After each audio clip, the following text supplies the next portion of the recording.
In this video, I'm going to show you how to connect your Arris Surfboard mesh router to your computer using an Ethernet cable. This is a simple and reliable way to set up a stable internet connection. Locate the Ethernet ports on your router, typically marked LAN. You'll usually find these on the back, and there are often 2 to 4 ports available for connecting various devices. Next, connect one end of an Ethernet cable to the LAN port on your router.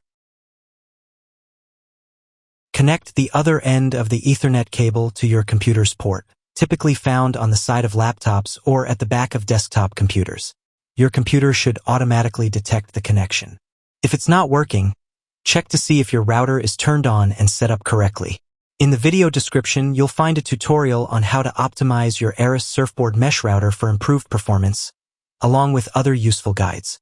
If you found this guide helpful, please give this video a thumbs up, subscribe to the channel, and share your thoughts in the comments.